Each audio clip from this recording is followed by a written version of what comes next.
It is difficult to find happiness with oneself, but it is impossible to find it anywhere else. A sense of humor is the only divine quality of man. To free a man from error is to give, not to take away. Knowledge that a thing is false is a truth. Error always does harm. Sooner or later, it will bring mischief to the man who harbors it.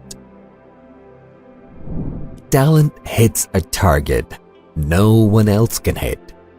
Genius hits a target no one else can see. Comparison for animals is intimately associated with goodness of character, and it may be confidently asserted that he who is cruel to animals cannot be a good man. Buying books would be a good thing if one could also buy the time to read them. But as a rule, the purchase of books is mistaken for the appropriation of their contents. Faith is like love. It does not let itself be forced. Marrying means to have one's rights and doubles one's duties. The life of every individual, viewed as a whole and in general, and when only its most significant features are emphasized, is really a tragedy. But gone through in detail, it has the character of a comedy. The person who writes for fools is always sure of a large audience. We can regard a life as a uselessly disturbing episode in the blissful repose of nothingness. Other people's heads are too wretched a place for true happiness to have its seat. Whatever torch we kindle, and whatever space it may illuminate, our horizon will always remain encircled by the depth of night. Rascals are always sociable, and the chief sign that a man has any nobility in his character is the little pleasure he takes in others' company. Hope is the confusion of the desire for a thing with its probability. Solitude will be welcomed or endured or avoided, according as a man's personal value is large or small. Universal compassion is the only guarantee of morality. For it is a matter of daily observation that people take the greatest pleasure in that which satisfies their vanity, and vanity cannot be satisfied without comparison with others. Every man takes the limits of his own field of vision with the limits of the world. Truth is most beautiful unwrapped. If I am maintained by silence about my secret, it is my prisoner. If I let it slip from my tongue, I am its prisoner. Almost all of our sorrows spring out of our relations with other people. There is no more mistaken path to happiness than worldliness. Men need some kind of external activity because they are inactive within. No rose without a thorn, but many a thorn without a rose. Scholars are those who have read in books, but thinkers, men of genius, world enlighteners, and reformers of the human race are those who have read directly in the book of the world.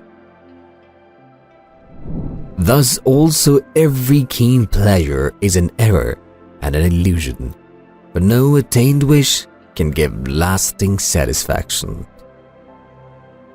Money is human happiness in the abstract, And so the man who is no longer capable of enjoying such happiness in the concrete sets his whole heart on money. A man can be himself only so long as he is alone, and if he does not love solitude, he will not love freedom, for it is only when he is alone that he is really free. After your death, you will be what you were before your birth. All truth passes through 3 stages. First, it is ridiculed. Second, it is violently opposed. Third, it is accepted as self-evident. Mostly, it is loss which teaches us about the worth of things. Night gives a black look to everything, whatever it may be.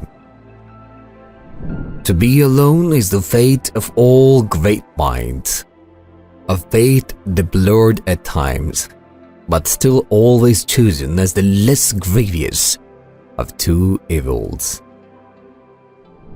Life swings like a pendulum backward and forward between pain and boredom. No one writes anything worth writing unless he writes entirely for the sake of his subject. There is some wisdom in taking a gloomy view, in looking upon the world as a kind of hell, and in confining one's effort to securing a little room that shall not be exposed to the fire. We seldom speak of what we have, but often of what we lack. Happiness consists in frequent repetition of pleasure. Life is full of troubles and vexations that one must either rise above it by means of corrected thoughts or leave it. Reading is thinking with someone else's head instead of one's own. Life is short and truth works far and lives long. Let us speak the truth. If at any moment time stays his hand, it is only when we are delivered over to the miseries of boredom. The business of the novelist is not to relate great events, but to make small ones interesting. Any foolish boy can stamp on a beetle, but all the professors in the world cannot make a beetle. Every man mistakes the limit of his vision for the limits of the world. I have not yet spoken my last word about women. I believe that if a woman succeeds in withdrawing from the mass, or rather raising herself from above the mass, she grows ceaselessly and more than a man. A high degree of intellect tends to make a man unsocial. Each day is a little life. Great men are like eagles and build their nest on some leafy solitude. What a man is contributes much more to his happiness than what he has or how he is regarded by others.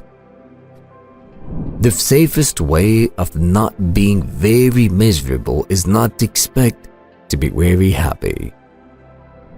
One should use common words to say uncommon things. Life is a constant process of dying. We forfeit 3/4 of ourselves in order to be like other people.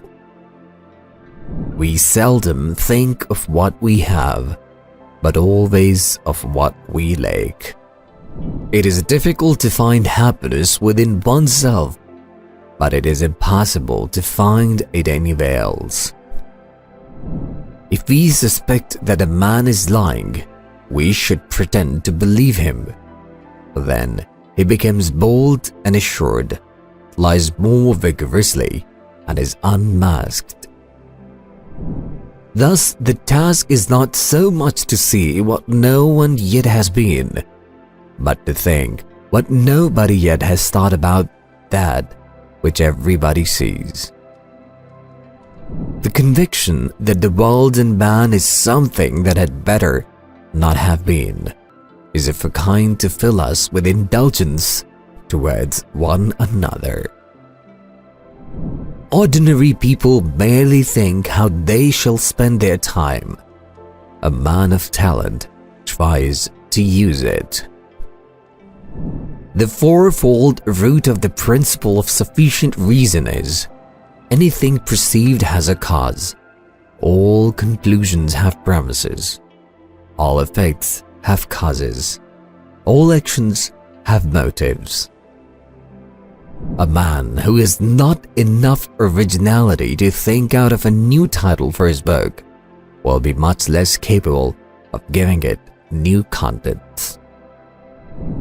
Treat a work of art like a prince. Let it speak to you first. There are very few who can think, but every man wants to have an opinion, and what remains but to take it ready-made from others, instead of forming opinions for himself. I have long held the opinion that the amount of noise that anyone can bear undisturbed stands as inverse proportion to his mental capacity, and therefore be regarded as a pretty fair measure of it.